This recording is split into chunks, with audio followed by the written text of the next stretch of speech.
밤새 궁리하다가 다음날 이렇게 불러서 또 얘기합니다. 그래? 그러면 아직 시집가지 않은 내 딸이 미갈이 있다. 그럼 미갈하고 결혼해라.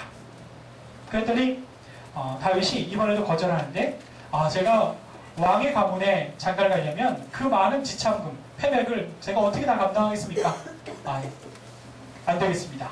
그랬더니 그 패백 걱정하지 마. 그럼 네가 만약에 패백 걱정되면 이렇게 해라. 저기 블레셋이 있는데 블레셋을 네가 공격해. 그리고 그 블레셋의 양피 100을 가지고 오면 내가 그러면 그걸 그 지참금 패백 쌤쌤 할게. 그래서 다윗이 어쩔 수 없이 미갈과 결혼을 하는데 그게 여러분들 어떤 상황이냐면 잠자는 사자의 코털을 건드리고 잘 하다가 죽어라. 싸움하다가 죽어라. 이거였죠. 근데 하나님이 보호하사 블레셋과의 전쟁에서 이기고 양피 100을 얻어가지고 왔습니다. 드디어 사위가 됐는데도 그 분함이, 그 속상함이 풀리지 않았어요. 결국 왕이 다윗을 죽이고야 말 것 같다는 것을 확신한 요나단이 다윗을 살려주죠. 도망갈 수 있도록 그렇게 해 주었습니다. 여러분, 속상한 다윗 왜 그랬을까요? 속상한 사람이 다른 사람을 속상하게 하기 마련입니다. 마음에 삐짐이 있고 마음에 상함이 있었던 사울이 다윗을 속상하게 만드는데 다윗이 그걸 모르니까 다윗도 더 속상한 거예요. 그래서 괴로워서 하나님 앞에 이렇게 울며 기도를 하고 있습니다. 사랑하는 여러분들, 우리 시편 142편 다윗이 속상해서 부르는 이 노래를 혹시 여러분들 속상한 일 생기거들랑 이 말씀 같이 붙잡고 소리 내어 엉엉 우시면서 한번 읽어보시길 바랍니다. 네, 그렇게 속상함을 다윗은 하나님 앞에 털어놓았습니다. 사울은 자신의 속상함을 제어하지 못합니다. 그래서 심한 우울증과 망상증을 겪었는데 사울은 속상함을 그냥 그 속상함을 풀려고 이렇게 저렇게 해보는 마음대로 해보는 그런 일로 그 속상함을 풀려고 했지만 기어코 다윗을 죽이고야 내 속이 편하겠다라고 했지만 다윗은 달랐어요. 다윗은 끝까지 하나님 앞에 자기의 속상함을 털어놓고 하나님께서 내 이 속상한 마음, 이 마음을 수술해 달라고 그렇게 하나님 앞에 부르짖고 있는 것을 보았습니다. 사랑하는 여러분들, 아픈 것, 고통, 마음의 속상함에 대해서 좀 더 이야기를 해보고 싶습니다. 여러분들, 평생 살면서 속상한 일이 하나도 없는 게 좋을까요? 있는 게 좋을까요? 네, 없는 게 좋습니까? 저는 반대라고 생각합니다. 평생 사는 동안 속상한 일이 있어 봐야 좋습니다. 네, 오늘 제가 2단처럼 얘기하는 것 같은데 나는 평생 속상한 적 없었다. 손 들어보세요. 네, 나는 평생 속상한 일 한 번도 없었다 하는 사람 손 들어보세요. 그러니까 하나님이 버리신 분입니다. 네. 여러분들, 마음이 아픈 것은요, 마음이 아픈 것은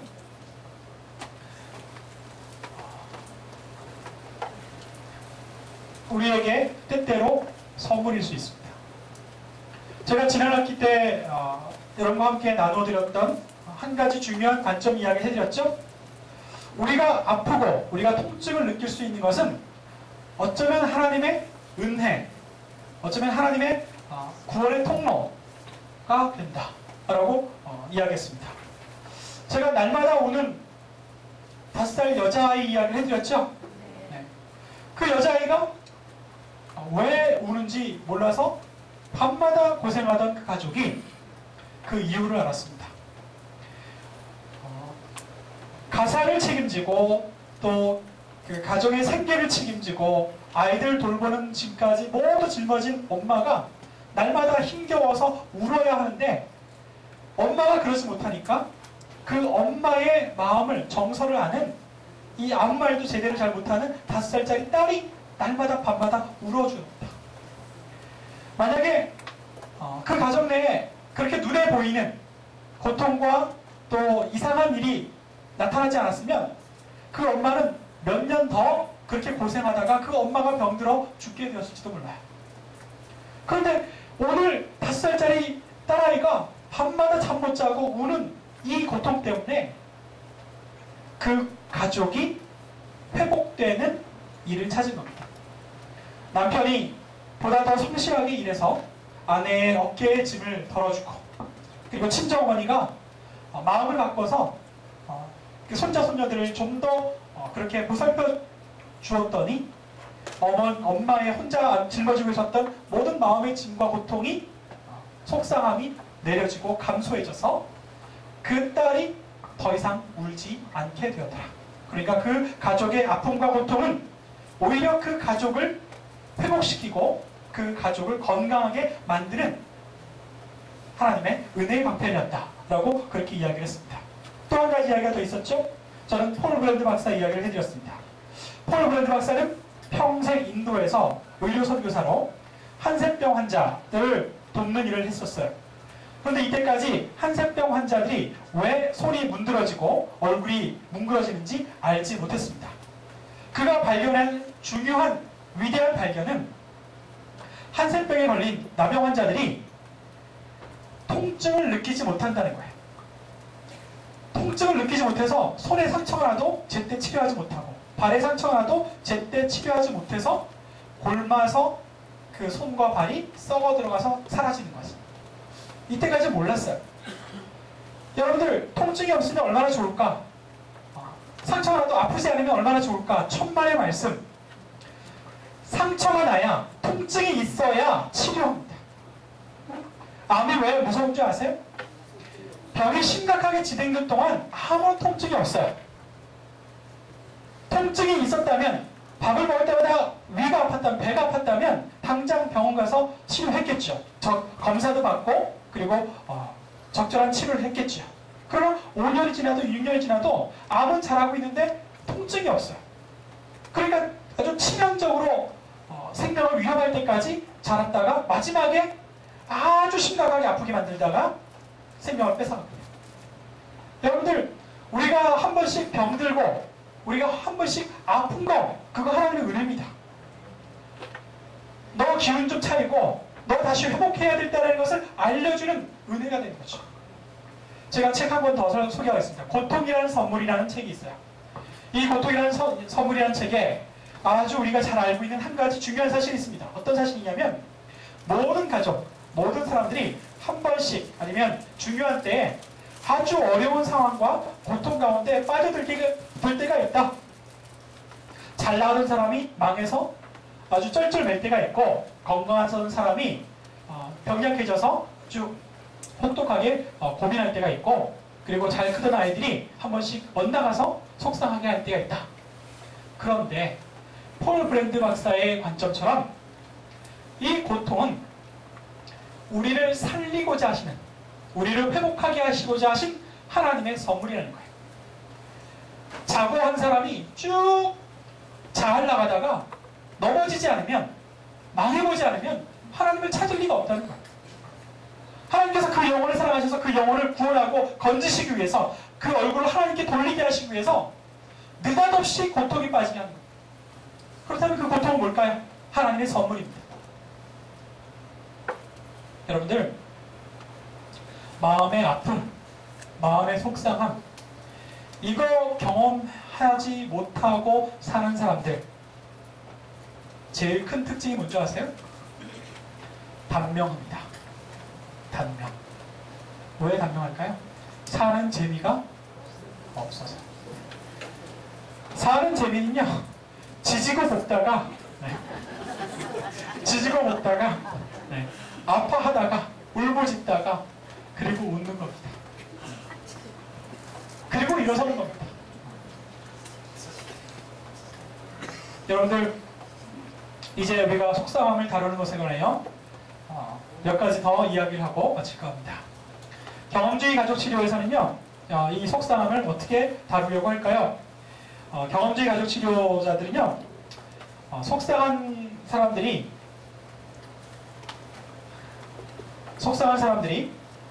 그 속상한 경험과 감정을 자연스럽게 이야기하도록 돕습니다. 요즘에 이제 가족치료사들이 많아져서 이제 종종 그 집안에 어려운 일이 있을 때, 가정에 위기가 있을 때, 이혼할 생각을 할 때 이제 이 가족치료사를 찾는데요.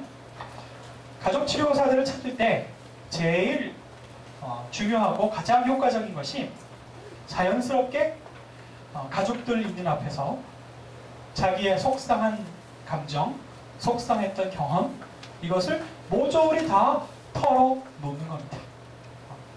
그리고 나면 썰물처럼 밀물처럼 들려왔다가 썰물처럼 밀려나가는 이 가슴에 후련함이 있다는 거죠. 그래서 이 가족치료사들은, 경험주의 가족치료사들은 누구든지 간에 자기의 속상한 마음을 열어놓고 자기의 감정과 예전의 경험들을 자연스럽게 이야기할 수 있도록 그 감정을 받아주고 또 그렇게 이야기할 수 있도록 계속 이끌어가는 그런 역할을 하죠. 그러고 나면 이 마음의 정화를 경험하고 이 속상함이 조금 경감되는 그런 효과를 갖고 있습니다. 가족치료사들은 한 번씩 그 치료를 위해서 만날 때마다 10만 원의 이 상담료를 받습니다. 근데 그만큼 그 약효가 있어요.